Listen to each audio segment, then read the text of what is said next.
ज्योतिष में जिस चीज को पितृदोष के नाम से जाना जाता है, वो पितृदोष बेसिकली क्या है, हम इस चीज को थोड़ा सा देखें।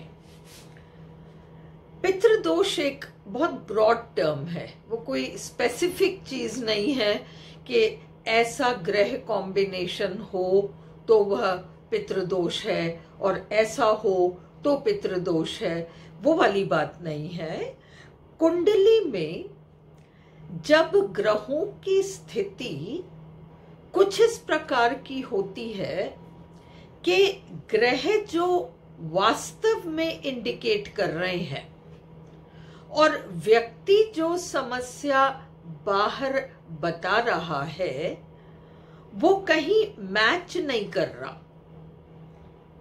व्यक्ति कोई पर्टिकुलर समस्या बता रहा है, उसका एक एस्ट्रोलॉजिकल कहीं कोई एक्सप्लेनेशन दिखता तो है, परंतु ग्रहों को देखकर ये समझ में नहीं आता कि ये वाली ग्रह स्थिति इतने लंबे समय तक क्यों चली और इस तरीके से परेशानियां क्यों आई।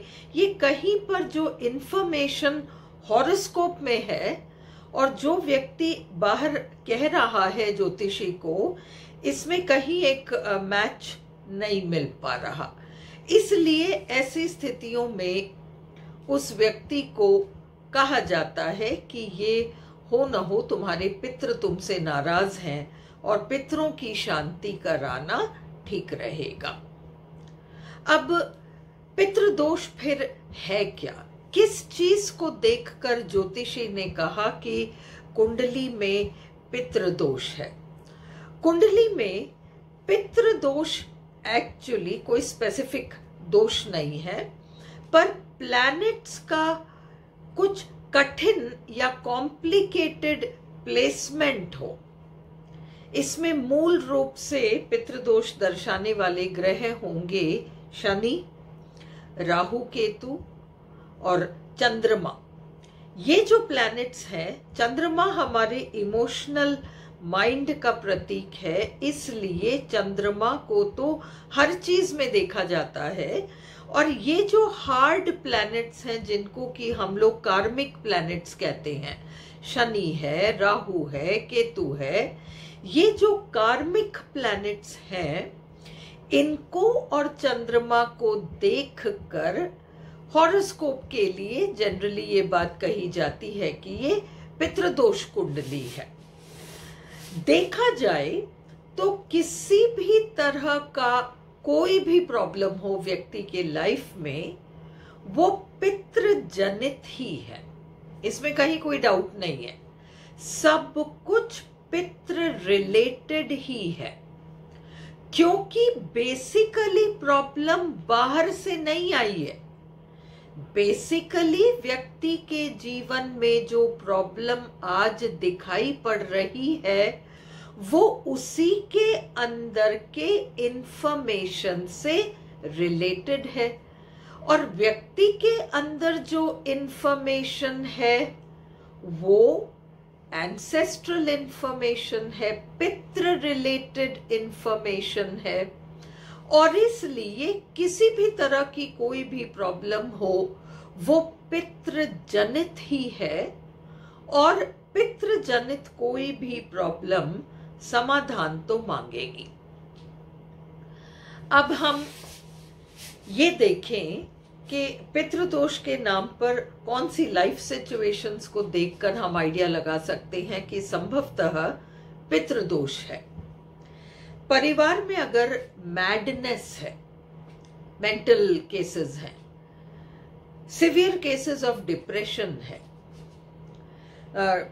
टर्मिनल इलनेस, बीमारियां जो जैसे कैंसर वगैरह इस तरह की जो बीमारियां हैं, इस तरह की बीमारियों का हिस्ट्री हो या इंफॉर्मेशन हो, सडन फाइनेंशियल लॉसेस, बहुत बढ़िया चल रहा था, सडनली सब कुछ डूब गया, इस तरीके के लॉसेस, बैकबोन रिलेटेड प्रॉब्लम और विवाह संबंधित जनरेशनली जो चल रही प्रॉब्लम्स हैं, इस तरह की सारी जो प्रॉब्लम्स हैं, फिर बच्चों का समय से पहले मर जाना, बच्चों से मेरा मतलब है यंगस्टर्स, जिसको हम जवान मौतें कहते हैं, इस तरह की स्थितियां फैमिली में हो तो हम कह सकते हैं कि ये पितृदोष है।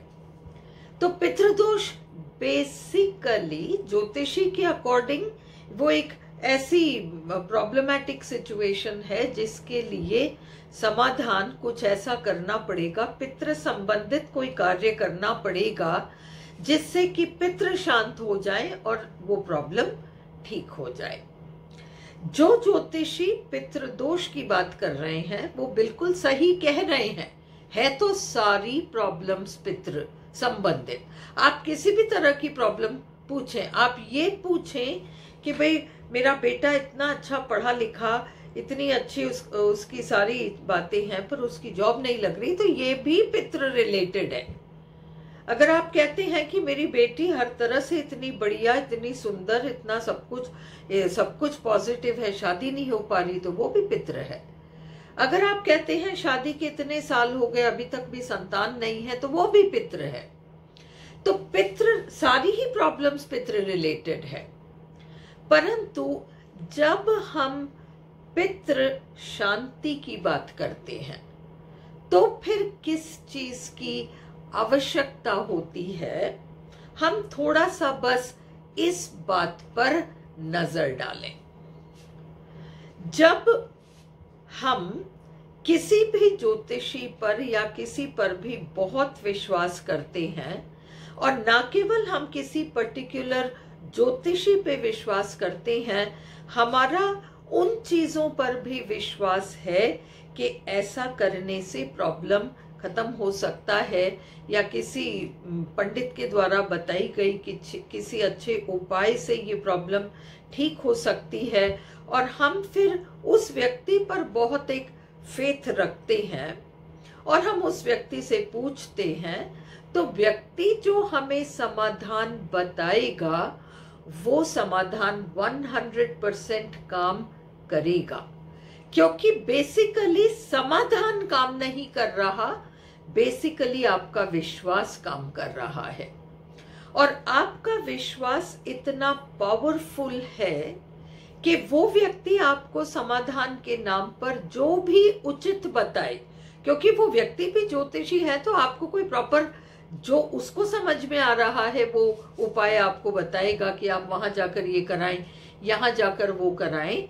तो वो सारी चीजें जो वो व्यक्ति कह रहा है वो सारा आप करने को तैयार होंगे, और उसको करने से आपको निश्चित रूप से कुछ समय तक तो बहुत शांति मिलेगी, परंतु वो प्रॉब्लम परमानेंटली नहीं जा पाएगी।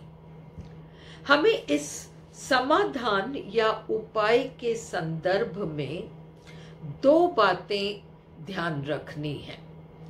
फर्स्ट थिंग, अगर यही होता कि इस तरीके के महंगे उपाय करके ही पितृ शांत होते हैं, या कुछ वो प्रॉब्लम जो है वो हल होने के रास्ते आता है, तो फिर हमें मानना पड़ेगा कि ये इस तरीके के जो करेक्शन मेथड्स हैं वो केवल धनाढ्य वर्ग के लिए अवेलेबल है, क्योंकि एक सामान्य इंसान ये सब नहीं कर सकता कि वो दूसरे शहर जाए, वहां पंडित का इंतजाम करे, वहां साधन जुटाए, वहां कोई काम करा के आए। ये सब चीजें एक स्पेसिफिक वर्ग के लिए, एक आर्थिक वर्ग के लिए अवेलेबल है। फिर तो इस तरीके के जो रिजल्ट्स हैं ये सबके लिए तो अवेलेबल नहीं है।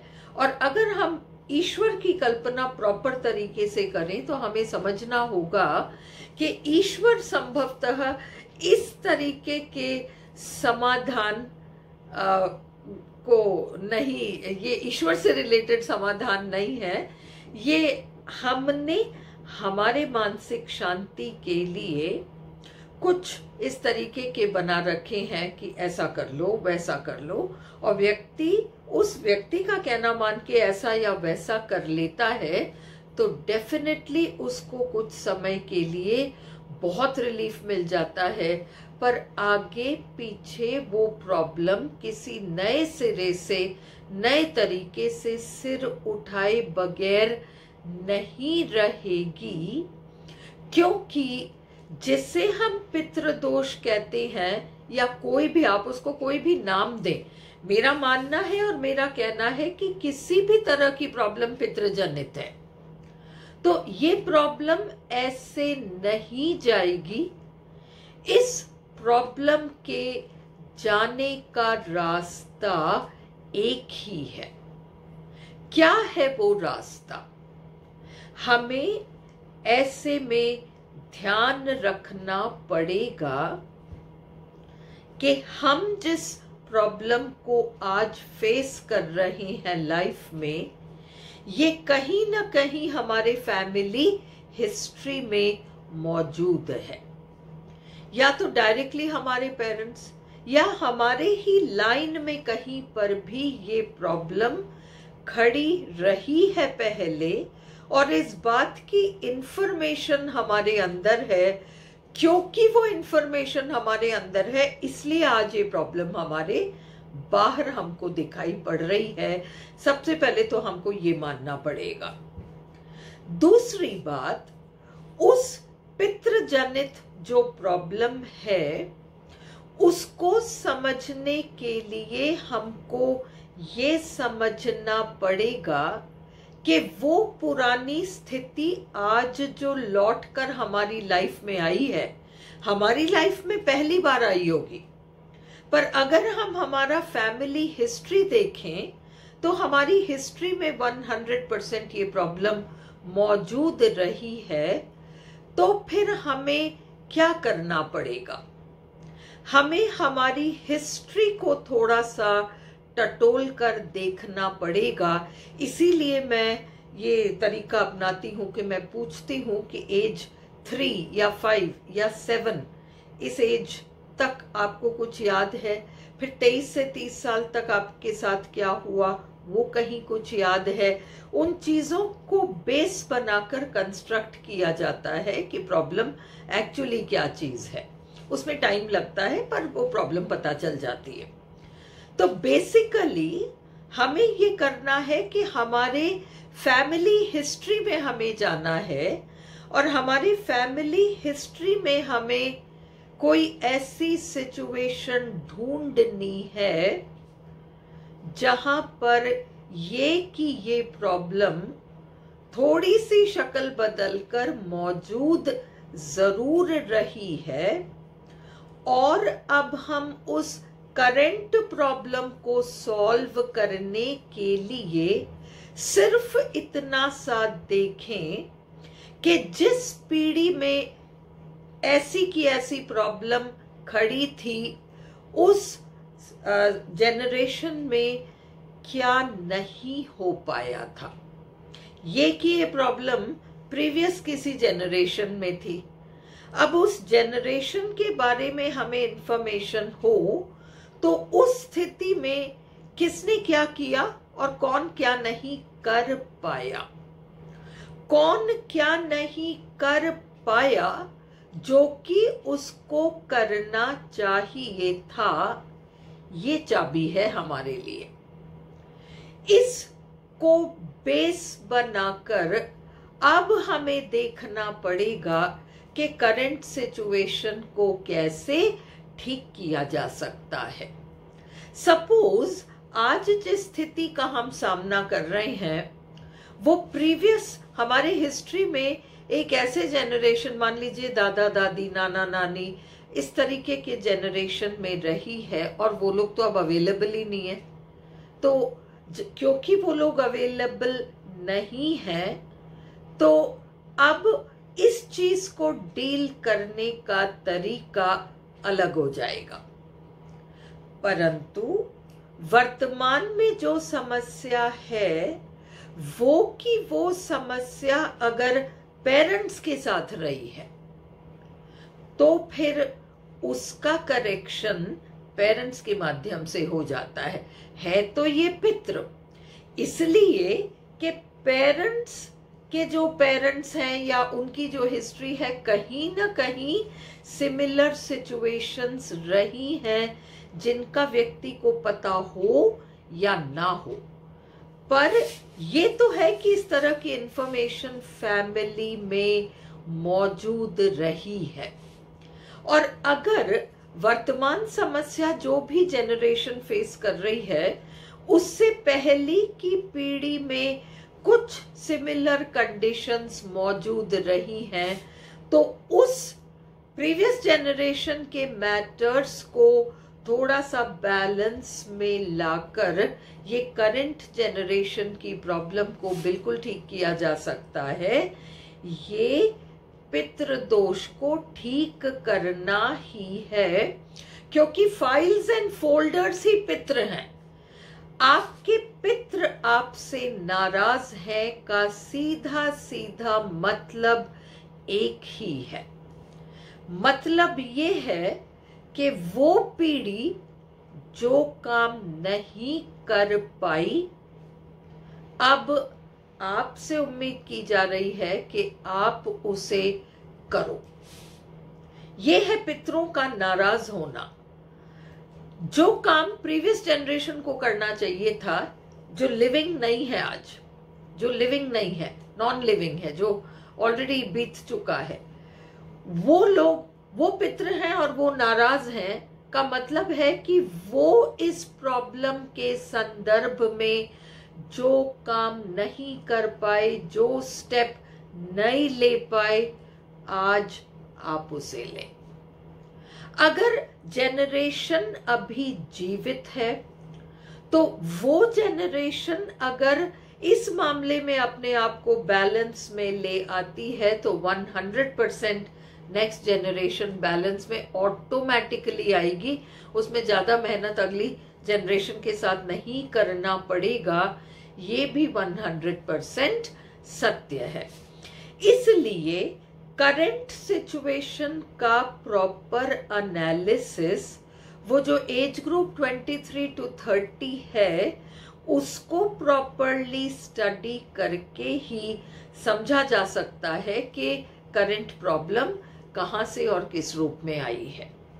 अब हम अगली वीडियो में एक केस स्टडी देखते हैं पितृ संबंधित, जिससे कि हमें समझ में आ जाए कि व्यक्ति अपनी प्रॉब्लम बता क्या रहा है, सिचुएशन एक्चुअली क्या है, और वो ये पितृ वाली रियलिटी इसमें क्या है और इसका समाधान कैसे हो पाएगा। हम ये चीजें